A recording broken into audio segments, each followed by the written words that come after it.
Bien-aimés dans le Seigneur, je suis heureux, une fois de plus, de vous retrouver pour poursuivre avec vous le témoignage du petit Kevin.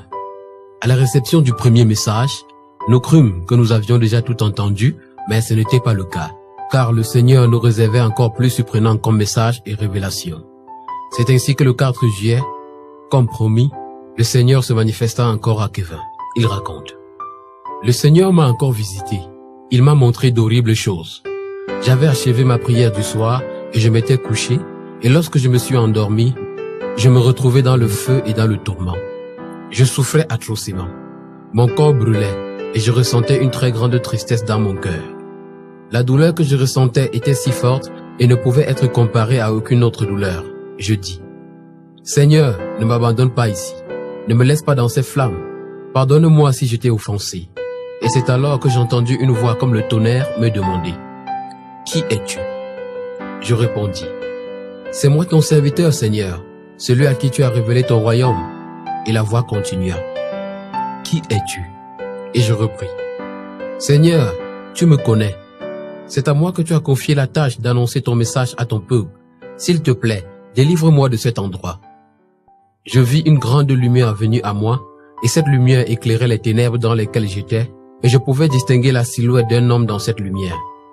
L'homme dans la lumière me tendit la main et prit la mienne. Je ne pouvais le reconnaître, mais je savais que c'était le Seigneur Jésus, et il me dit, tu étais dans les flammes, et tu souffrais. Ton cœur se remplit d'une grande tristesse, d'une douleur que tu ne pouvais surmonter, et tu as senti les flammes consumer tout ton être. À présent, tu as vu et vécu ce qui attend les pécheurs qui viennent ici. Va leur dire à tous ces pécheurs ce qu'ils vont subir parce qu'ils ne me connaissent pas.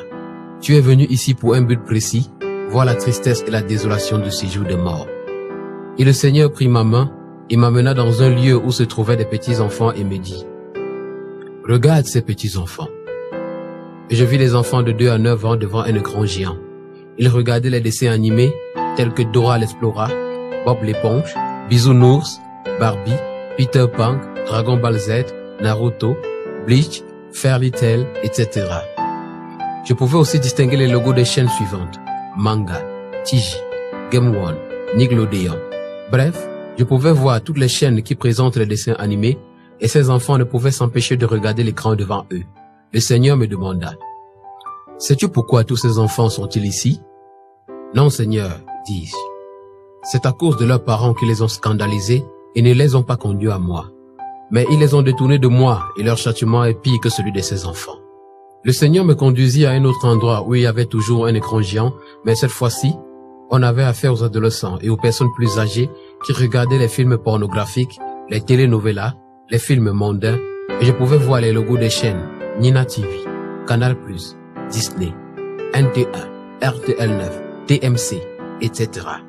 Bref, toutes ces chaînes qui montrent les films et séries, et comme les enfants précédents, ces personnes ne pouvaient s'empêcher de regarder.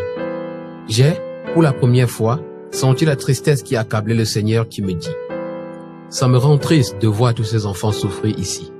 Beaucoup d'entre eux n'avaient jamais entendu parler de moi. Et ceux qui avaient entendu parler de moi m'ont ignoré. Plusieurs d'entre eux étaient mes enfants bien-aimés, mais à cause de ces choses, ils ont été séduits et ils sont ici. Ils étaient nombreux à y être assis, et pendant qu'ils regardaient l'écran, le feu les brûlait. Nous nous rendîmes par la suite à un autre endroit nommé Reine du Ciel. À genoux devant la statue qu'on dit être, sur terre, Marie, mère de Jésus. Elles avaient leur chapelet en main, brûlaient dans le feu et criaient, « Jésus, pardonne-nous et délivre-nous de ces flammes. » Et le Seigneur leur dit, « Je ne vous ai jamais connus, vous qui avez falsifié la parole de Dieu et qui avez adoré la Reine du Ciel. » Et le Seigneur me dit, « Beaucoup de gens qui adorent cette femme sur la terre disent qu'ils adorent ma mère, mais je vous le dis, je n'ai pas de mère, et Marie qui m'a mis au monde ne sera jamais ma mère, ni ses autres enfants, mes frères, mais tous ceux qui écoutent ce que je dis et les mettent en pratique sont ma mère et mes frères. Ils n'ont vraiment pas d'excuses, ceux qui adorent encore cette femme, car cette parole que je te dis est écrite dans leur Bible. » Nous allâmes dans un endroit où se trouvaient des personnes torturées par les démons. Elles voyaient leur langue coupée, et aux autres, on leur infligeait des supplices insupportables. Et je reconnus de grands chefs d'État décédés. Je vis Nelson Mandela, Thomas Sankara, Mobutu, Patrice Lumumba, Muammar Kadhafi, Abraham Lincoln, etc. Et le Seigneur me dit, Ces gens étaient des personnes puissantes dans le monde. Elles ont tué pour avoir le pouvoir et elles ont fait souffrir plusieurs autres personnes. Aujourd'hui, on leur inflige les mêmes choses qu'elles ont infligées aux autres. Le Seigneur m'amena dans un autre lieu où des personnes adoraient des statues de Bouddha, les statues indiennes, et le Seigneur me dit: ces gens que tu vois ne m'ont jamais connu. C'est à cause de leur père qu'ils sont ici. Ils ont été détournés de moi par leurs parents. Il faudrait que mes serviteurs sur la terre aillent leur parler de moi, car je suis aussi leur Dieu et vous êtes tous mes enfants. Le Seigneur m'amena dans un autre endroit où se trouvaient les célébrités, et je vis Michael Jackson chanter et danser. À chaque pas de danse qu'il esquissait, et à chaque chant qu'il exécutait, cela s'accompagnait d'une très grande douleur. Près de lui se trouvaient des personnes qui chantaient et dansaient comme lui, et j'entendais crier très fort: ne chantez plus, ne chantez plus. Aie pitié de nous, ne nous fais plus souffrir. J'entendais aussi d'autres célébrités dire la même chose et le Seigneur me dit: tous ces gens que tu vois là ont vendu leur âme au diable pour avoir la gloire du monde. Ils ont été aveuglés par le bonheur qui s'offrait à eux sur la terre et n'avaient pas réalisé qu'ils se retrouveraient ici après tout cela. Beaucoup de ceux qui sont encore vivants font comme eux. Vous préférez être heureux et souffrir pour toujours. Vous ne réalisez pas que ce bonheur ne vous sert à rien, car mieux vaut être malheureux et être heureux après que d'être heureux et malheureux après. Tous ces musiciens que tu vois là, leur douleur augmente à chaque fois qu'une personne sur la terre chante leur musique, et si cette personne venait à mourir, elle viendrait ici chanter avec eux. Dis à toutes ces personnes, encore ignorantes, que l'enfer est bien réel, et s'ils ne se repentent pas maintenant, il n'y aura pas de pardon pour eux après. Le Seigneur m'amena ensuite dans un lieu nommé Sacré-Cœur. Je pouvais y voir des personnes à genoux devant la statue de Jésus, celui qu'on dit être Jésus sur terre. Elles subissaient le même sort que ceux qui adoraient Marie, et le Seigneur me dit: ces personnes adorent cet homme et disent qu'il m'adore, mais ce n'est point moi, et personne sur la terre ne peut me représenter. Ils ont cette parole qui les condamne tous. Et lorsque le Seigneur me disait cela, je voyais écrit Exode 20, verset 4. Et le Seigneur continua: il est écrit dans ta Bible, tu ne feras point d'image taillée, ni de représentation quelconque de ce qui est en haut dans les cieux, qui sont en bas sur la terre, et qui sont dans les eaux plus bas que la terre. Mais ils ont falsifié la parole de Dieu, et ont ajouté leurs propres commandements. Beaucoup de ceux qui sont dans ce supplice étaient conscients de leurs erreurs, mais n'ont pas voulu changer. J'y ai vu des prêtres catholiques, des enfants de cœur catholiques, des sœurs catholiques, ainsi que des personnes de tout âge. Ils étaient tous à genoux dans les flammes. Le Seigneur ajouta: cette religion catholique, c'est la religion de l'Antéchrist, et l'Antéchrist apparaîtra sous cette forme. C'est eux qui profèrent tous ces blasphèmes sur moi. Je ne suis pas un Dieu imparfait pour que vous me regardiez comme un homme. Si vous le faites encore, cela voudrait dire que vous n'avez pas encore compris ce que je suis. Pour comprendre ce que je suis, vous devez me chercher, non pas physiquement, mais spirituellement. L'intelligence de beaucoup est voilée. Priez pour avoir le discernement. Moi j'ai vu le Seigneur, et il n'a rien de ce Jésus qui est représenté aujourd'hui sur terre. Et le Seigneur m'a dit: tout ce que je t'ai montré, c'est ce que tu devais savoir. Il y a beaucoup d'autres endroits de supplice que je ne t'ai pas montré, mais ce que tu sais est suffisant pour que beaucoup se répandent. Nous avons quitté cet endroit, et je me suis retrouvé dans un jardin magnifique, avec une vaste étendue d'herbes et de très belles fleurs, et je pouvais voir la vie couler dans toutes les plantes de ce jardin. Je vis aussi des oiseaux radieux qui chantaient de belles mélodies, et je vis le Seigneur assis dans ce jardin, et il me dit: viens et allonge-toi ici. J'allai et je m'allongeai sur sa poitrine. Il me tint dans ses bras et me dit: je t'ai fait vivre ce qui attend les élus qui vont m'abandonner. Et je dis: Seigneur, c'est si horrible et douloureux d'être là-bas. S'il te plaît, pardonne-leur. Et le Seigneur me dit: je ne peux rien faire pour eux s'ils ne changent pas. Je repris: Seigneur, il faut que je convainque le maximum d'entre eux de changer, car je ne voudrais pas qu'ils aillent là-bas. Et le Seigneur me dit: beaucoup te rejetteront et ne te croiront pas, parce qu'ils ne croient pas que ces choses sont réelles. C'est pourquoi seuls ceux qui auront la foi seront sauvés.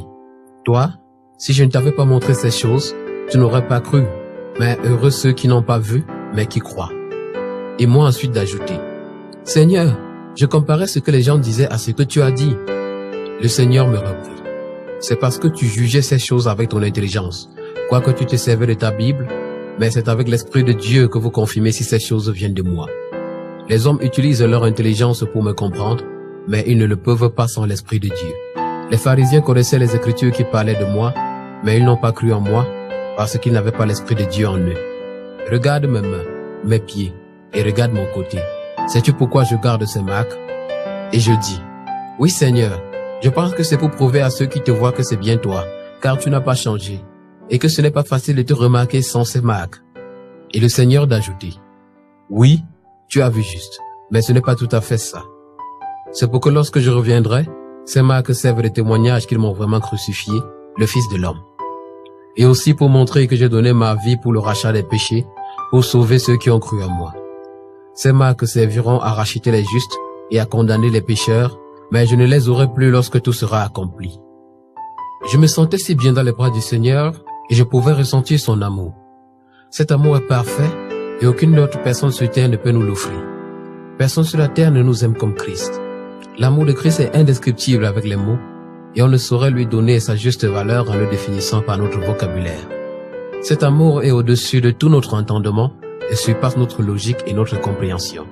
Le seul mot qu'on puisse employer pour le définir, c'est perfection. Je sentais cet amour pénétrer tout mon être. Et je me sentais comme un enfant réconforté dans les bras de son père et le Seigneur m'a dit, j'aime tous mes enfants et je ne veux pas qu'ils aillent où tu étais, mais mes enfants ne m'aiment pas car ils ne font pas ce que je leur demande de faire. Le Seigneur me demandait encore, sais-tu pourquoi je me suis révélé à toi? Seigneur, c'est parce que je te l'ai demandé de tout mon cœur et j'ai jeûné et prié pour cela, dis-je. Le Seigneur reprit, ton désir a été différent. Tu m'as désiré différemment et tu as eu la foi en ce que tu voulais. Les autres me désirent pour les miracles. Ils me désirent pour les solutions. Ils me désirent pour avoir le Saint-Esprit, pour chasser les démons, pour les prophéties. Ils ont la foi pour ces choses qu'ils veulent que je leur donne et non pas assez de foi pour les moindres choses. Toi, tu as choisi de demander les moindres choses et tu as cru que je pouvais te le donner. Tu as persévéré jusqu'au bout pour l'avoir et beaucoup ne jeûnent et ne prient pas parce qu'ils veulent me voir, mais ils jeûnent et prient pour les choses qu'ils veulent que je fasse pour eux. Mais toi qui m'as demandé peu de choses, je t'ai donné beaucoup et c'est pourquoi celui qui se rabaissera sera élevé et celui qui s'élèvera sera rabaissé. Désirez donc les moindres choses pour avoir les grandes. Dans ta Bible, il est écrit, celui qui ne hait pas son père, sa mère, ses frères, ses sœurs, sa femme, ses enfants et même sa propre vie, il n'est pas digne de moi. Luc 14, verset 26. Beaucoup n'ont pas pris cette parole au sérieux. Ils se disent que je ne peux pas leur demander de haïr leurs parents. Moi qui ai dit honore ton père et ta mère, mais ce que je t'ai dit apparaît 3 fois dans la Bible. Et cette parole est bien sortie de ma bouche. C'est bien moi qui vous demande de haïr vos proches pour venir à moi.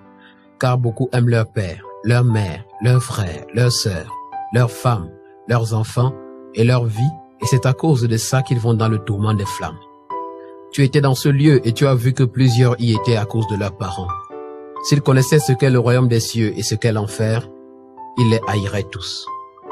Si c'est à cause d'une personne que tu iras dans le feu éternel, cette personne a la même place que Satan dans ta vie, qui, lui aussi, te conduit en enfer avec lui. Je vous le dis, il n'y a rien de plus important à désirer pour un homme que le royaume des cieux. Si tu n'as pas d'enfant, ni de mari, ni de femme, ni de famille, ni de maison, ni de quoi manger, ni de quoi te vêtir, si tu n'as même rien dans le monde, mais tu as le royaume des cieux, tu as tout. Car ce que tu n'as pas pu avoir sur la terre, tu l'obtiendras au centuple. Ne soyez donc pas tristes pour ce que vous perdez maintenant, mais soyez heureux pour ce que vous aurez après. Et, même maintenant, je ne vous laisserai pas sans rien. Si vous perdez tout à cause de moi, vous le retrouverez dans le siècle présent et dans le royaume des cieux à venir, car vous ne devez pas quitter le monde maintenant, mais vous devez vivre pour continuer mon œuvre et sauver mes enfants qui sont encore perdus et dispersés. Il vous a été épargné de porter les fardeaux difficiles, mais maintenant, je vous le dis, vous devez vous efforcer de porter ce qui est difficile, de peur qu'en portant les fardeaux légers, vous ne soyez rattrapés en chemin. Vous devez maintenant savoir vos objectifs et savoir ce que cela implique. Si vous n'avez pas d'objectif, vous êtes confondu aux païens. Si votre objectif n'est pas le royaume des cieux, vous êtes païen. Que celui parmi vous qui pêche et qui ne veut pas se repentir soit considéré comme un païen, car son objectif n'est pas le royaume des cieux. Si quelqu'un écoute ces avertissements que je donne et ne se repent pas, il ne se repentira jamais. Si vous ne venez pas à moi pour le royaume des cieux, vous êtes des païens, et le royaume des